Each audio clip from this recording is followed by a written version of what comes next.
για την πρεμιέρα σου και ξέρω ότι την έχεις αφιερώσει σε έναν πολύ σημαντικό άνθρωπο για σένα. Είναι, εντάξει, ο άνθρωπος που ευθύνεται για αυτό που ζω τώρα. Μου έκανε την καλύτερη αρχή που θα μπορούσα να κάνω. Είναι ο μεντοράς μου. Χρωστάω τα πάντα σε αυτόν. Στον Παντελή. Θέλεις να μας πεις κάτι, έτσι, ένα κομμάτι από ένα τραγούδι του Παντελή? Οκ. Ορχήστρα. Ό,τι θέλετε εσείς. Ακαπέλα, ορχήστρα, ό,τι θέλεις. Οπότε πηγαίνω, έχουμε τις κάμερες εδώ. Θέλω να έρθω δίπλα σου, τελείως.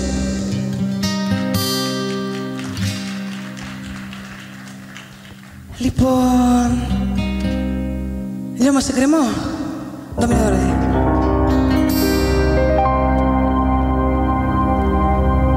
Πάβω πλέον να σε νοιάζομαι, δεν σε χρειάζομαι κι απορώ πως η αξία σου είχα. Πάβω πλέον να σε σκέφτομαι, το λέω και ντρέπομαι και όσα κούπισες πετάω ρούχα και μην πίστεψεις ότι πάω να τρελαθώ για σένα.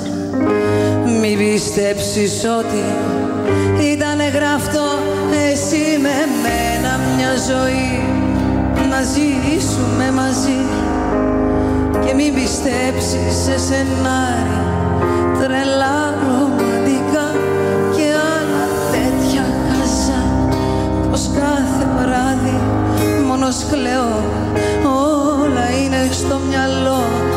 Άκου εμένα που σου λέω, τυχαία γνωριστήκαμε, τυχαία φιληθήκαμε, τυχαία ερωτευτήκαμε, τυχαία εμείς πεθαίνουμε, μωρό μου.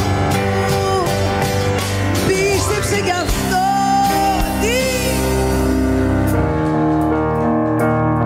ποτέ δεν σκέφτομαι τα βράδια μας, ποτέ τις νύχτες δεν μεθάω.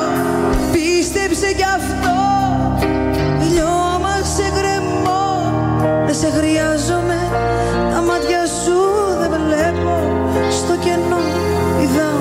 Πίστεψε κι αυτό, σε παρακαλώ, ποτέ δεν σκέφτομαι τα βράδια μας, ποτέ τις νύχτες δεν μεθάω. Πίστεψε κι αυτό, λιώμα σε γκρεμό, δεν σε χρειάζω, τα μάτια σου δεν βλέπω, στο κενό πηδάω.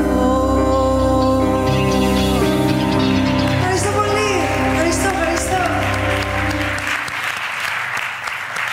Ελένη μου, σε ευχαριστούμε πραγματικά εμείς πάρα πολύ.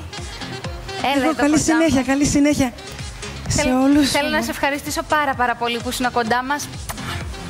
Εγώ ευχαριστώ που ακόμα μια φορά με καλέσατε. Με έχετε στηρίξει πάρα πολύ. Έρχεσαι πολύ συχνά στην Κύπρο και το χαιρόμαστε ιδιαίτερα. Πραγματικά. Να είσαι καλά, όλα τα καλά σου εύχομαι. Αγάπη μου, αιμονή μαζί σου. Ευχαριστώ πολύ, ευχαριστώ. Ελένη Χατζίδου, να είσαι καλά, Ελένη μου, σε ευχαριστούμε πάρα πολύ.